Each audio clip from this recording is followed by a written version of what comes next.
Next हमारे पास आ जाता है sp। sp का क्या मतलब है, एक s और एक p, मतलब 1 + 1 = 2। मतलब दो ऑर्बिटल हाइब्रिडाइजेशन करेंगे और दो ही नए हाइब्रिड ऑर्बिटल्स हमारे पास बनेंगे। sp हाइब्रिडाइजेशन हमारे पास कब होती है, जब कार्बन ने कार्बन के साथ या फिर कार्बन ने नाइट्रोजन के साथ या फिर कार्बन ने किसी भी एलिमेंट के साथ ट्रिपल बॉन्ड बनाए हैं। तो इसका मतलब है जो कार्बन ने हाइब्रिडाइजेशन की है यहाँ पर वो आ जाती है आपके पास sp।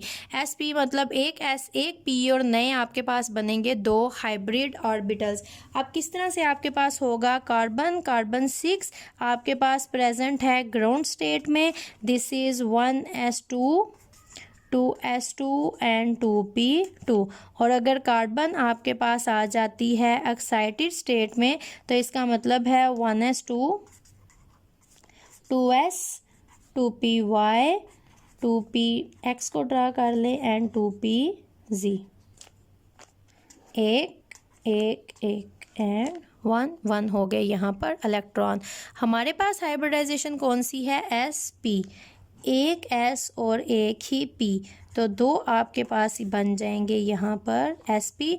और अगर आप इलेक्ट्रॉन इनके प्लेस करो तो वो एक इलेक्ट्रॉन आ जाएगा दोनों के पास। अब जब भी आपके पास ट्रिपल बॉन्ड बनाए हैं कार्बन ने तो हाइब्रिडाइजेशन होगी आपके पास sp, और जो ज्योमेट्री आपके पास होगी वो होगी लीनियर। लीनियर ज्योमेट्री आपके पास कौन सी होती है, आपने d देखा है, d में 0 से 180 है एंगल, डैट इज़ लीनियर। अगर आप 360 को डिवाइड करते हो 2 पे, डैट इज़ 180, और ये हमेशा आपके पास लीनियर शेप आती है। जिस तरह डी होती है आपके पास 0 से 180, तो ये आपके पास आती है एक लीनियर शेप। और जब आप ड्रा करोगे sp2, एक sp आपके पास यहाँ पर है, दूसरा sp आपके पास यहाँ पर है, एक इलेक्ट्रॉन इसके पास, एक इलेक्ट्रॉन इसके पास, sp और आपके पास इसी तरह से प्रेजेंट हैं यहाँ पर। आप इसको py कह लो, इसको py कह लो, उससे कोई भी फ़र्क नहीं पड़ेगा। यहाँ पर हम ड्रा कर लेते हैं कि हमारे पास py एक इसी तरह से प्रेजेंट है और दूसरा हमारे पास यहाँ पर pz इसी तरह से प्रेजेंट है, और दोनों के पास प्रेजेंट हैं एक इलेक्ट्रॉन्स। क्लियर। अब हम क्या करेंगे, हम एक एग्जाम्पल लेंगे और इस एग्जाम्पल को ड्रा करेंगे।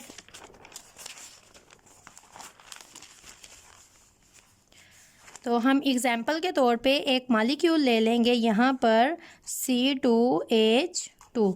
तो जब आप ड्रा करेंगे carbon number 1 and carbon number 2, इनके दरमियान बना लेंगे बॉन्ड। तो हाइड्रोजन है 2, जब हाफ ऑफ दोनों को मिलेंगे, एक हाइड्रोजन इसका, एक हाइड्रोजन इसका। अब कार्बन ने एक बॉन्ड बनाया यहाँ पर। अगर हम कार्बन के बॉन्ड्स को काउंट करें तो वो किस तरह से करेंगे, एक यहाँ पर बॉन्ड, पहले कार्बन नंबर 1 के बॉन्ड्स काउंट कर लें, एक हाइड्रोजन के साथ बॉन्ड बना है, दूसरा इस कार्बन नंबर 2 के साथ बना है। टोटल कार्बन ने इस टाइम बनाए हैं 2 बॉन्ड और कार्बन बनाती है 4 बॉन्ड। तो इसका मतलब है इस कार्बन के साथ यहाँ पर इसने बनाए हुए हैं 3 bond. Same is with this carbon, इसने एक यहाँ पर बनाया था और दूसरा यहाँ पर, मतलब कि इन दोनों कार्बन के दरमियान ट्रिपल बॉन्ड था, इसीलिए यहाँ पर साइड पे एक हाइड्रोजन प्रेजेंट है।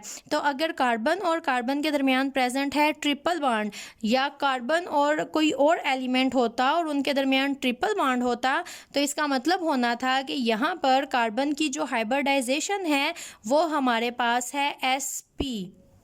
और जब भी हाइब्रिडाइजेशन हमारे पास sp होती है, शेप हमारे पास होती है लीनियर, और जो एंगल है डैट इज़ 180। तो हम यहाँ पर लेते हैं, this is carbon number 1, this is carbon number 2। तो हमें पता है कि हमारे पास यहाँ पर जो हाइब्रिडाइजेशन है डैट इज़ sp। तो हम इसको ड्रा करेंगे sp, एक sp हमने यहाँ पर ड्रा कर लिया, दूसरा sp हमने यहाँ पर ड्रा कर लिया। साथ साथ आप लिखते जाओगे, बाद में लिखोगे तो गलतियाँ पढ़ोगे या फिर लिखना ही भूल जाओगे। इवन स्टूडेंट्स यहाँ पर इलेक्ट्रॉन प्लेस करना ही भूल जाते हैं, तो डेफिनेटली आपको मार्क्स नहीं मिलेंगे। सारा ड्रा करके बीच में ये इंपॉर्टेंट चीज़ें छोड़ देना, नंबर कटवा लेती है।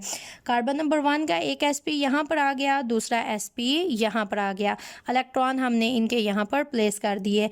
अब कार्बन नंबर 2 पे आए तो एक sp यहाँ पर ओवरलैप हो गया sp और एक यहाँ पर आ गया इसका इलेक्ट्रॉन। यहाँ पर हमारे पास आ गया sp और यहाँ पर आ गया इसका एक इलेक्ट्रॉन। अब यहाँ पर एक s और px तो यूज़ हो गया, py और pz अभी भी हमारे पास प्रेजेंट है।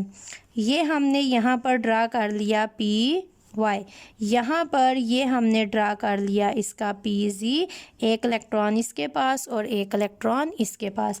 यहाँ पर हमने कार्बन नंबर 2 का ड्रा कर लिया py और कार्बन नंबर 2 का दूसरा ऑर्बिटल हमने ड्रा कर लिया pz। अब कार्बन ने बनाए हैं ट्रिपल बॉन्ड। एक तो ये जो बना हाइब्रिड ऑर्बिटल्स के मिलने से ये सिग्मा बॉन्ड इनके दरमियान बन गया। अब ये जो नॉन हाइब्रिड ऑर्बिटल्स के मिलने से पहले py के साथ करेगा ओवरलैप, ये बन गया इनके दरमियान दूसरा बॉन्ड जो कि होगा पाई। अब ये जो pz है pz के साथ करेगा ओवरलैप, एक और बन गया इनके दरमियान pi bond due to overlap of non hybrid orbitals 1 sigma and 2 pi, 1 + 2 carbon carbon के दरमियान टोटल हो गए यहाँ पर 3 बॉन्ड। ये हमारे पास आ जाता है sp। अगर मैं इसको ड्रा करूँ तो ये इस तरह से आएगा आपके पास, यहाँ पर कार्बन, यहाँ पर दूसरी कार्बन है, एक हाइड्रोजन यहाँ पर प्रेजेंट है, एक हाइड्रोजन यहाँ पर प्रेजेंट है, एक यहाँ पर इलेक्ट्रॉनिक क्लाउड है, एक यहाँ पर इलेक्ट्रॉनिक क्लाउड है, एक यहाँ पर जहाँ पर इलेक्ट्रॉन के प्रेजेंट होने के जो इलेक्ट्रॉन पेयर्स हैं इनके प्रेजेंट होने के चांसेस हमारे पास प्रेजेंट होंगे। This is sp3 sp2 and sp। अब हमारे पास एक पॉइंट जो आपको पता होना चाहिए, अगर आप बात करते हो sp3 की, sp3 sp2 एंड sp।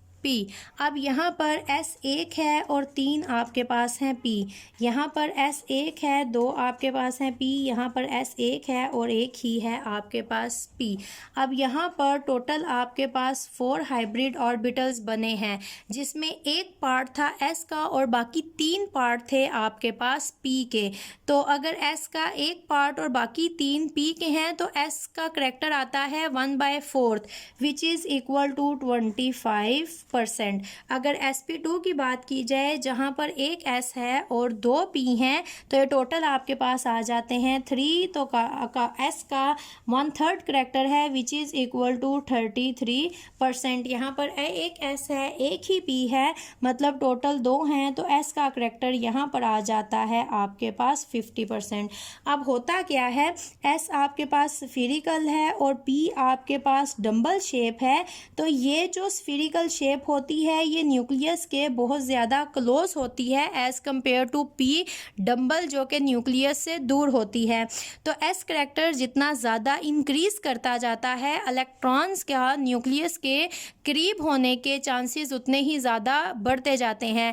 मतलब कि अगर कार्बन ने sp हाइब्रिडाइजेशन की है तो वो इलेक्ट्रॉन न्यूक्लियस के उतने ही ज़्यादा क्लोज होंगे, और अगर कार्बन ने sp2 या sp3 हाइब्रिडाइजेशन की है तो वो इलेक्ट्रॉन उतने ही ज़्यादा न्यूक्लियस से दूर हो गए। अगर ये कार्बन की sp हाइब्रिडाइजेशन है तो यहाँ पर ये जो हाइड्रोजन इस तरफ आके लग रही है, जो यहाँ पर ओवरलैप करने से हमारे पास हाइड्रोजन्स आई, कार्बन ने ये जो इलेक्ट्रॉन पेयर है ये बहुत ज़्यादा स्ट्रांगली अपनी तरफ अट्रैक्ट कर लेना है, क्योंकि sp करैक्टर में s 50% है, तो s करैक्टर जितना ज़्यादा है कार्बन उतनी ही ज़्यादा कैपेसिटी इंक्रीज होती जाएगी इलेक्ट्रॉन पेयर को अपनी तरफ अट्रैक्ट करने की। तो ये रीज़न है एसिडिक बिहेवियर ऑफ अल्काइंस का। जब ट्रिपल बॉन्ड आता है कार्बन के पास तो वहाँ पर हाइड्रोजन रिमूव बहुत ही ईजीली हो जाता है, क्योंकि वहाँ पर जो s करैक्टर है वो उतना ही ज़्यादा इंक्रीज़ होता है।